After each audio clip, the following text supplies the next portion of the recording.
Hello guys, my name is Ansh, state government employ at Nagpur GMC. और आज हमारे साथ बहुत स्पेशल गेस्ट है हमारे लिए, हमारे पास जो है वैष्णवी शर्मा, जो कि central government employ at Nagpur AIIMS. आज का वीडियो का पर्पस ये है कि हम दोनों बैठ के आपको ये एक्सप्लेन करने के लिए आया है कि नागपुर जीएमसी और नागपुर एम्स में या फिर स्टेट गवर्नमेंट जॉब और एक सेंट्रल गवर्नमेंट जॉब में बेसिकली क्या डिफरेंस होता है, सैलरी का कितना डिफरेंस होता है, वर्कलोड कैसा है, रिस्पेक्ट कैसी है, यूनिफॉर्म कैसा है, जो कि आप देख सकते हो obviously. So we are here to tell you all these concepts and all these things. So connected रहिए और वीडियो ज़्यादा से ज़्यादा शेयर कर दीजिए, बहुत ज़्यादा मोटिवेशन मिलने वाला है। So Sharma ji, now you will speak. Hello guys, my name is Vaishnavi Sharma. आप मुझे शर्मा जी के नाम से जानते हो और I am working in Nagpur AIIMS as a nursing officer. So guys, without any further delay, let's start the video. इस वीडियो में हम कई सारे पॉइंट्स को कवर करेंगे। उन सारे पॉइंट्स में हम ये बताएंगे कि किस तरीके से एक स्टेट गवर्नमेंट एम्प्लॉय एक सेंट्रल गवर्नमेंट ऑटोनोमस या फिर एक एम्स के एम्प्लॉय से बहुत भिन्न होता है या फिर it is very different. So first point है method of examination. Method of examination में स्टेट गवर्नमेंट का और सेंट्रल गवर्नमेंट यानी कि एम्स का जो मैं नॉर्सेट के बारे में उसके बारे में बात करेंगे, तो हम दोनों का मेथड अलग अलग होता है। फॉर एग्जांपल, स्टेट गवर्नमेंट में एक ट्रांसपेरेंसी उतनी नहीं होती है, तो कोई भी ऐरा गैरा बंदा आके ज्वाइन कर लेता है अगर थोड़ी सी भी मेहनत करता है तो। एंड ऑब्वियसली सेंट्रल गवर्नमेंट में ऐसा नहीं होता है, एम्स वालों का ऐसा नहीं होता है। जी बिल्कुल सही। सेंट्रल गवर्नमेंट में ऐसा कुछ नहीं होता है, बहुत क्लियरिटी है। सेंट्रल गवर्नमेंट की एग्ज़ाम्स होती ही इतनी टफ है कि without hard working, without talent और विदाउट नॉलेज हम ये एग्ज़ाम क्लियर नहीं कर सकते हैं। सेकेंड पॉइंट है डेजिग्नेशन। डेजिग्नेशन देखो, हमारा कितना भी कुछ करे तो वी आर स्टाफ नर्स। जब डेजिग्नेशन होता है तो हम लिखते हैं स्टाफ नर्स या स्टाफ ब्रदर, दैट्स इट। इसके ऊपर में हमारा डेजिग्नेशन नहीं है, दिस इज आवर डेजिग्नेशन। और ये बड़े लोगों से सुनो, अब हमारा designation as a nursing officer होता है और हम हर डॉक्यूमेंट्स में नर्सिंग ऑफिसर ही लिखते हैं। हम होते हैं क्लास सी एम्प्लॉयज़ और ये होते हैं क्लास 2 ऑफिसर्स या फिर क्लास बी एम्प्लॉयज़। तो सीधी सी बात है, इनका ओहदा बहुत बड़ा है हम लोगों से। So that's why we are comparing, so that's why we have don't any shame and any problem in telling you that. Third point, joining and document verification. Document verification या फिर ज्वाइनिंग जो हमारा होता है, वो देखो स्टेट गवर्नमेंट ढीले ढीले काम करती है, तो हमारा ज्वाइनिंग, हमारा डॉक्यूमेंट वेरिफिकेशन सब ढीला ढीला ही होता है। और एक हमारा, जैसे मेरा मुंबई में हुआ था document verification, because Mumbai head है महाराष्ट्र का। एम्स का वैसा नहीं होता है, ये बताएंगे आपको एम्स का कैसा होता है। एम्स में ऐसा होता है, आफ्टर एग्जाम कंडक्ट जब हो जाती है और रिजल्ट आ जाता है तो पर्टिकुलर एम्स जो बच्चों को सिलेक्ट करते हैं उन बच्चों की लिस्ट आती है और फिर उसके बाद वो पर्टिकुलर एम्स डीवी की डेट निकालता है। तो उस वक्त हमें जाके वो एम्स में जाके अपने डॉक्यूमेंट वेरिफिकेशन करवाने पड़ते हैं। नेक्स्ट पॉइंट है वर्कलोड। वर्कलोड इस चीज़ पे डिपेंड करता है कि आपका डिपार्टमेंट कौन सा है। नहीं एक्चुअली देखो, ऐसा कुछ नहीं है, इनका वर्कलोड बहुत लाइट है। नहीं देखो, seriously I can not say that कि बहुत लाइट है। स्टेट गवर्नमेंट का वर्कलोड थोड़ा सा कहीं ना कहीं एम्स वालों से कम है। हाँ, पर ये डिपेंड करता है कि एम्स कौन सा है, क्योंकि एम्स गुवाहाटी या फिर जो अभी न्यू एम्स बने उनका थोड़ा वर्कलोड कम है as compare to Nagpur AIIMS, as compare to Delhi AIIMS, Nagpur AIIMS या फिर पटना, रायपुर, इनका वर्कलोड काफ़ी ज़्यादा अच्छा है। तो हमारे यहाँ पे स्टेट गवर्नमेंट वालों का workload as compare to AIIMS, हम थोड़ा सा वर्कलोड हमारे पास कम है। और एम्स का वर्कलोड तो अभी आप इनके मुँह से सुनिए। एम्स का वर्कलोड काफ़ी है, बहुत है, क्योंकि मैन पावर कम है तो वर्कलोड बहुत ज़्यादा हो जाता है। हर एक डिपार्टमेंट में ज़्यादा वर्कलोड है, ऐसा कोई डिपार्टमेंट नहीं है जो थोड़ा लाइट हो, तो सारे डिपार्टमेंट में वर्कलोड बहुत ज़्यादा है। सो नेक्स्ट पॉइंट है supervision and discipline. Supervision and discipline state government में थोड़ा सा लाइट होता है। I will say definitely yes, I will say one second मैं बोल रहा हूँ। मैं बताता हूँ, सुपरविजन एंड डिसिप्लिन देखो, ऐसा नहीं है कि हमारे में डिसिप्लिन नहीं है और इनका कूट कूट कर भरा हुआ डिसिप्लिन। एक्चुअली ऐसा है कि थोड़ा सा फ्लेक्सिबिलिटी स्टेट गवर्नमेंट आपको प्रोवाइड करता है कि हाँ, थोड़ा सा फ्लेक्सिबल आप रह सकते हैं, कोई दिक्कत वाली बात नहीं है। तो यूनिफॉर्म में थोड़ा सा अगर कुछ ऊपर नीचे थोड़ा सा प्रॉब्लम आ रही है तो it is little bit okay for us. अब यहाँ पर सुपरविजन और डिसिप्लिन इनका सुनिए। हमारा डिसिप्लिन तो ऐसा है कि जापान भी फेल हो जाए और काम चलाओ चीज़ें हम कर नहीं सकते हैं। और जितनी भी चीज़ें होगी हमें बहुत अप्रोप्रिएट मैनर में करनी होती है। अगर हम वो चीज़ नहीं करते तो हमें मेमो भी मिल जाता है, तो इसीलिए काफ़ी चीज़ें हमें डिसिप्लिन वे में जाके करनी पड़ती है। अब काम करेंगे, सुपरविजन रहेगा, फिर आएगी छुट्टियाँ, तो हाँ। छुट्टियाँ भी बहुत ज़रूरी है। तो अब हम पूछते हैं कि स्टेट गवर्नमेंट वालों को कितनी छुट्टियाँ मिलती है। See, obviously you can see that why I'm smiling. The reason behind my smile is actually हमको स्टेट गवर्नमेंट एम्प्लॉयज़ को ऑफ यानी कि छुट्टियाँ ज़्यादा होती है एज़ कम्पेयर टू देम। अगर मैं आपको कच्चे रूप में भी बताऊँ तो हमको महीने की 12 छुट्टियाँ होती है ना। You will ask me how and you must be wondering right now कि ऐसा कैसे हो सकता है। शॉक लगा होगा आपको सुन के। तो देखो, वीकली एक ऑफ होता है, मतलब महीने के 4 ऑफ हो गए, और एक नाइट करने के बाद हमको एक नाइट ऑफ होता है। तो हफ्ते की एक नाइट होती है, तो 4 नाइट ऑफ हो गए, डे ऑफ नाइट ऑफ 4, तो ये 8 हो गए। उसके अलावा सेकेंड सैटरडे फोर्थ सैटरडे भी ऑफ होता है हमको। हाँ, पर ये बात अलग है कि हम उसी दिन नहीं ले सकते, हमको किसी और दिन लेना पड़ता है, क्योंकि अगर उसी दिन ले लिए तो फिर हॉस्पिटल रन कैसे करेगा। तो सेकेंड सैटरडे फोर्थ सैटरडे 2 और ऑफ हो गए, तो ये 10 ऑफ हो गए। उसके अलावा सारे पब्लिक हॉलीडे, जितने भी गवर्नमेंट स्टेट गवर्नमेंट के हॉलीडेज हैं, वो जितने भी रहेंगे वो सब मिलते हैं हमको, सब मिलते हैं हमको, तुमको नहीं मिलते।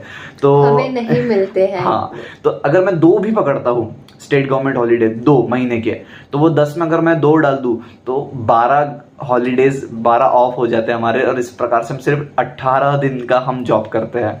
अब सुनो इनकी दशा, दुर्दशा सुनो इनकी।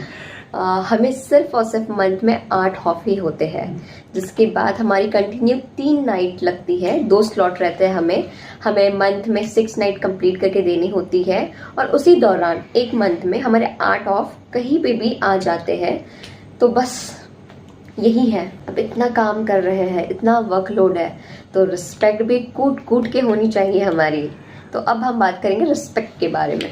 सी guys, before talking about the difference I would like to tell you, हम दोनों गवर्नमेंट जॉब पर ही है। हाँ, मैं स्टेट पे हूँ, ये सेंट्रल पे, that is a different thing, but we both are a government employees. तो रिस्पेक्ट तो हमारी बहुत है, हमारे फैमिली में, हमारे रिश्तेदारों में, हाँ। और हमारे रिलेटिव्स में। और जो लोग हमसे बात नहीं कर, हमारे कुछ कॉलेज के कुछ दोस्त और कॉलेज के कुछ टीचर्स जो हमसे बात नहीं करते थे, वो खुद बात करते हैं। क्योंकि अभी कंडीशन ऐसी आ गई है, क्योंकि we both are from same college, तो कॉलेज से हमारा नाम नहीं है, हमसे कॉलेज का नाम हो चुका है। सो दैट्स हाँ, ये तो that's why we are very happy. तो रिस्पेक्ट तो हम दोनों को बहुत है। तो आप भी रिस्पेक्ट करते हैं हमारी, मुझे काफ़ी अच्छे और बहुत बेहतर रूप से कमेंट आते हैं, आप इनको भी रिस्पेक्ट करते हैं, और हमारी पूरी कॉलोनी हमारा रिस्पेक्ट करती है, हमारे पूरे रिलेटिव हमारी रिस्पेक्ट करते हैं। हाँ, now let's talk about the difference. अब इनमें और हमारे में भी तो कुछ ना कुछ डिफरेंस है। So let me talk about myself first. So state government employ हूँ, हमको रिस्पेक्ट बहुत है, पर जो पेशेंट रहेगा वो हमको सर बहुत कम बोलेंगे, हमको ब्रदर ज़्यादा बोला जाएगा स्टेट गवर्नमेंट एम्प्लॉय को, और या फिर हमको भैया भी बोल देते हैं कई बार, या फिर दादा, या फिर कुछ और भी अलग अलग तरीके के शब्द बोल देते हैं, बिकॉज ज़्यादातर पेशेंट इलिटरेट होते हैं, they don't have that much education. So चलता रहता है, कोई दिक्कत वाली बात नहीं, हम भी उतना दिल पे लगा के नहीं रखते उस चीज़ को। अब इनका रिस्पेक्ट सुनिए, ये अलग लेवल पे हमें बोलते हैं सब सेंट्रल गवर्नमेंट हॉस्पिटल या फिर एम्स में नर्सिंग ऑफिसर, और जहाँ तक कि हमें सब मैम या सर यही शब्द बोल के हमें बुलाया जाता है। तो ये रिस्पेक्ट तो बहुत है। भी स्टेट गवर्नमेंट का एम्प्लॉय या फिर कोई भी ऐसा एम्प्लॉय जो ऑफिसर नहीं है, वो अपने आप को नर्सिंग ऑफिसर नहीं कहलवा सकता। मेरे काफ़ी सारे फ्रेंड्स हैं जो स्टेट गवर्नमेंट में मेरी ही पोस्ट पे है, एज अ स्टाफ की पोस्ट पे, but they call themselves as a nursing officer, जो कि कंप्लीटली गलत है। नर्सिंग ऑफिसर केवल एम्स के या फिर ऐसे सेंट्रल गवर्नमेंट के ही लोग अपने आप को बोल सकते हैं जो ग्रुप बी के एग्जाम। हाँ, बिकॉज इनका ग्रुप बी, इनका क्लास 2 का पोस्ट होता है, दे आर क्लास 2 ऑफिसर्स, और हम क्लास 3 ऑफिसर्स के, sorry we are not even officers, हम क्लास 3 के स्टाफ है। So this is a very huge difference guys. ठीक है, रिस्पेक्ट है, बट देखो डिफरेंस कितना है, एक क्लास के वजह से कितना ज्यादा डिफरेंस हो जाता है। Let's talk about language and language barriers. See, एक स्टेट गवर्नमेंट या फिर स्टेट की वजह से हमारे यहाँ पे लैंग्वेज बैरियर बहुत कम होता है। So for example I am from Maharashtra, so everybody will speak in Marathi language, और we will try to communicate in Hindi language. तो पेशेंट भी आएगा इन्हीं 2 लैंग्वेज में बात करेगा, और बहुत हो गया तो इंग्लिश डॉक्टर्स या फिर कोई एजुकेटेड लोगों के साथ। ठीक है, तो हम ज़्यादातर मराठी या हिंदी में हमारा कम्युनिकेशन होते रहता है, और बहुत अच्छी तरीके से कम्युनिकेशन हो जाता है। क्योंकि बहुत अलग अलग स्टेट से सारे एनओ आते हैं और यहाँ पे काम करते हैं, तो कम्युनिकेशन बैरियर तो बहुत है। क्योंकि अगर एक साउथ का पर्सन आता है और नागपुर एम्स का ही एग्जांपल ले लो, यहाँ के आमतौर पब्लिक मराठी में ही बात करती है, तो काफ़ी प्रॉब्लम हो जाती है अंडरस्टैंडिंग करने में कि पेशेंट असल में कहना क्या चाहता है। तो ये चीज़ें काफ़ी है, और ये चीज़ें कम हो इस चीज़ के लिए ट्रांसफ़र पॉलिसी लाना बहुत ज़रूरी है, बहुत ज़्यादा ज़रूरी है, जो कि गॉड नोस की पता नहीं कब होगा, but this is one of the important thing कि गवर्नमेंट को इसके पीछे काम करना चाहिए। और ट्रांसफ़र देखा जाए तो हम तो जहाँ चाहे वहाँ ट्रांसफ़र ले सकते हैं, ऑल ओवर महाराष्ट्र। अगर मैं नागपुर में हूँ तो मैं नागपुर पुणे में जा सकता हूँ ट्रांसफ़र लेके, मुंबई में जा सकता हूँ। हाँ, समय लगेगा पर मैं चले जाऊँगा। और ये अच्छा, इनका तो अच्छा है बिकॉज इनका नागपुर ही होम टाउन है, पर बाकियों का कैसा करे, बाकियों का तो प्रॉब्लम है। जैसे यहाँ पर नागपुर एम्स में मैंने सुना हो कि कई गुजरात से है, कोई साउथ से है, so they want to be in their home town, so what should they do, तो उनको दोबारा से एग्जाम में अपीयर होना पड़ता है। जैसे अभी मुझे भी नागपुर एम्स चाहिए पर मुझे रायपुर एम्स मिला है, तो अगेन मुझे वापस से एग्जाम के लिए रीअपीयर होना पड़ेगा। ठीक है, तो ये प्रॉब्लम है। अगर ट्रांसफर पॉलिसी होती थी तो मैंने शिलोंग ही नहीं छोड़ा होता, मैं शिलोंग से ट्रांसफर लेके आ गया होता यहाँ पे। Next point is skill development in service education. हाँ, तो स्किल डेवलपमेंट हमारा जो है, देखो इन सर्विस एजुकेशन के बारे में अलग से बताता हूँ मैं। स्किल डेवलपमेंट हमारा उतना ज़्यादा अमाउंट में हो नहीं पाता है, एक्सपोजर उतना अमाउंट में पेशेंट के साथ होता तो है, पर बेसिक चीज़ों के लिए होता है। क्योंकि हमारे यहाँ पे जूनियर रेसिडेंट हैं कि JR 1, 2, 3 SR वगैरह सारे ही लोग होते हैं। सो मेन इंपॉर्टेंट चीज़ें वो करते हैं और हम बेसिक चीज़ें कर लेते हैं। ठीक है, कोई दिक्कत नहीं है। सो फर्दर एजुकेशन अगर आपको करना है तो ये एम्स और स्टेट में ऑलमोस्ट सेम ही है, हम दोनों इकट्ठा कर सकते हैं, कोई दिक्कत वाली बात नहीं। अगर मैं MSc करना चाहता हूँ कर सकता हूँ, ये करना चाहते तो ये भी कर सकते हैं। हमारे यहाँ यानी एम्स ऑटोनोमस बॉडी में काफ़ी कुछ सीखने के लिए होता है, काफ़ी इन सर्विस एजुकेशन मिल जाती है और ट्रेनिंग भी बहुत अच्छे से होती है। फॉर एग्जांपल अभी फ़िलहाल मेरी पोस्टिंग चल रही है बर्थिंग OT में, तो आफ्टर 6 मंथ मुझे शफल करके कोई एक पर्टिकुलर वार्ड में बोलिए या फिर ICU में बोलिए, ऐसी जगह पे डाल देंगे ताकि मुझे वहाँ का भी काम आ जाए। तो ऐसा कर करके 3, 4, 5, 6 डिपार्टमेंट हमें रोटेट करवाते हैं ताकि ओवरऑल हमारा स्किल डेवलपमेंट काफ़ी अच्छे से हो और हम हर एक सिचुएशन में काफ़ी अच्छे से काम कर सकें। हमारा तो 3 साल तक, अभी मुझे बोला गया है कि मैं I am in medicine world right now, so मुझे बोला गया है कि 3 इयर्स तक तो मैं चेंज होऊंगा नहीं, 3 इयर्स तक मेरा मेडिसिन वर्ल्ड ही रहेगा। नेक्स्ट पॉइंट है man power. We have enough staff to handle patients, but हमारा जो नागपुर GMC वो एक सिटी के बीच में है। अगर आप नागपुर में आते हैं तो इजीली आप रेलवे स्टेशन पे उतरिए या फिर एयरपोर्ट पे या बस स्टैंड पे कहीं पर भी उतरिए आप, या फिर आप नागपुर के किसी भी कोने में हो, आप इजीली GMC नागपुर पहुंच सकते हैं because it is in main city.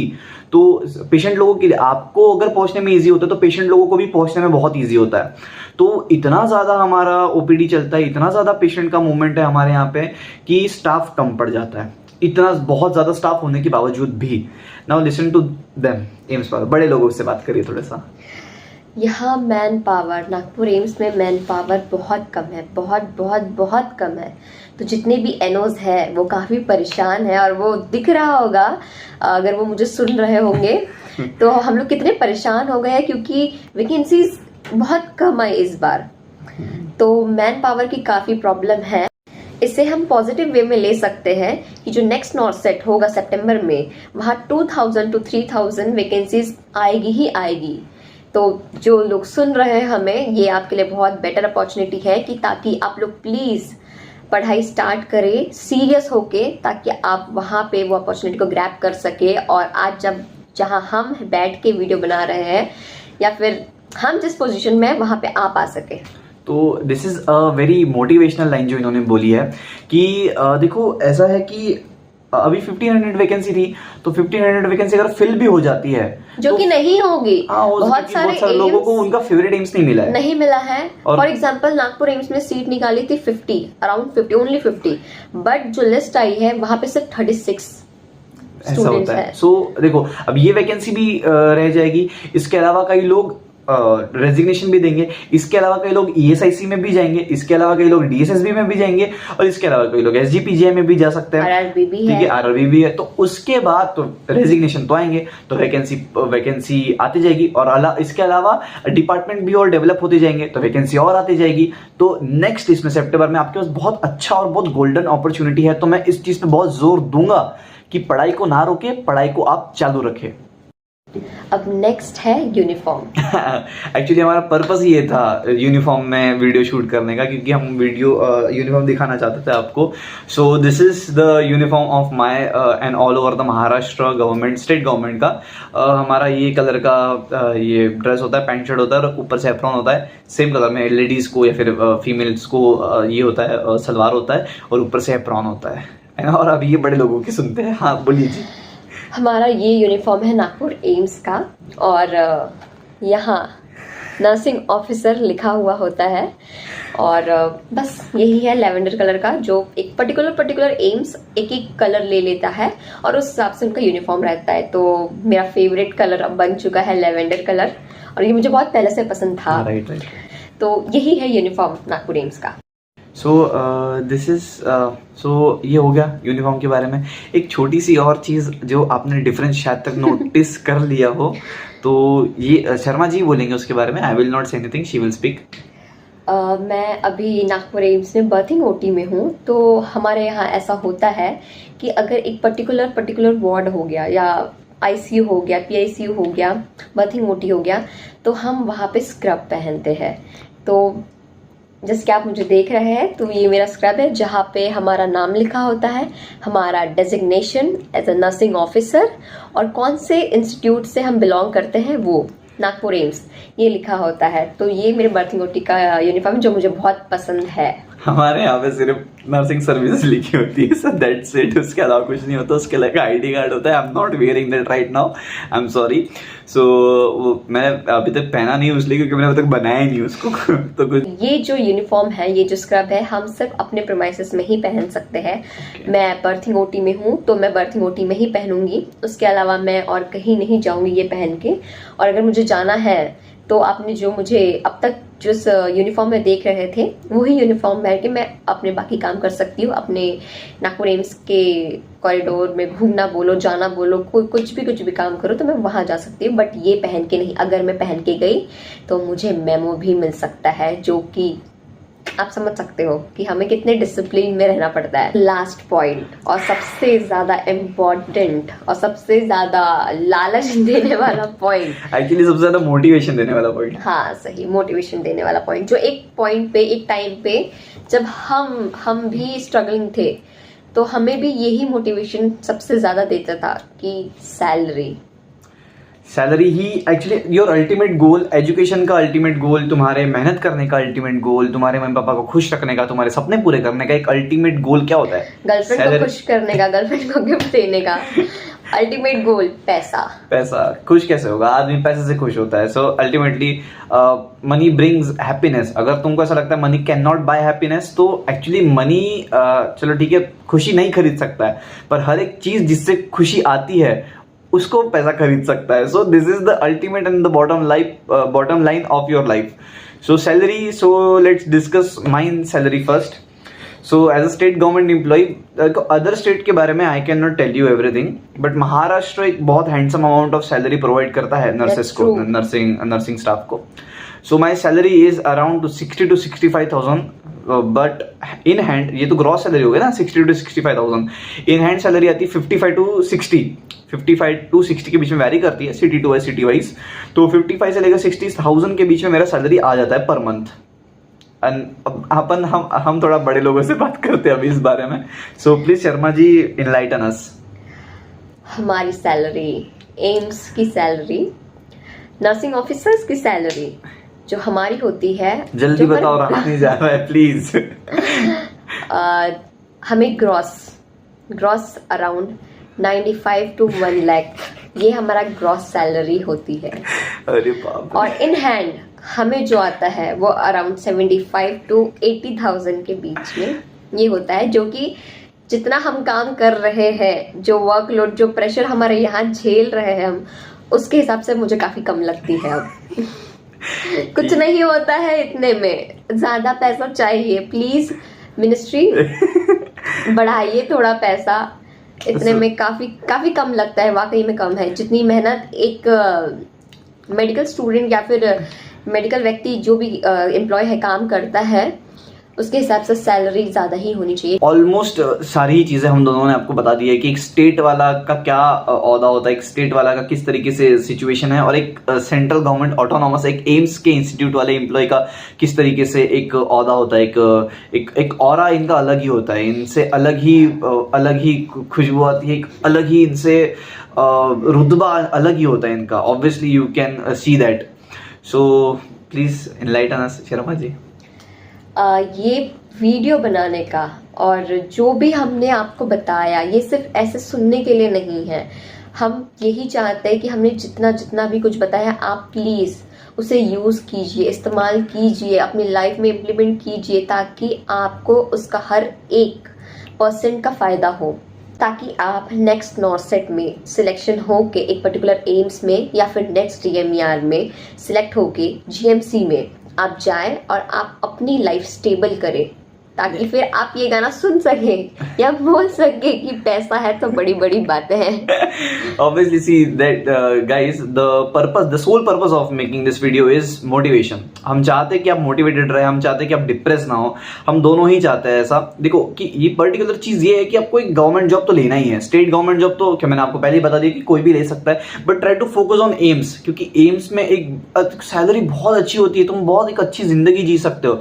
और कोई भी एक एम्स ऐसी ही सिटीज में है जहाँ पे एक अच्छी वेल डेवलप्ड सिटीज है। एग्जाम्पल के तौर पर नागपुर डेवलप्ड है, दिल्ली पूछो ही मत, पटना कैपिटल है, रायपुर कैपिटल है, भोपाल कैपिटल है, और गुवाहाटी ठीक है कैपिटल नहीं है पर कोई दिक्कत नहीं, कैपिटल के आजू बाजू ही है, बहुत अच्छी सिटी है।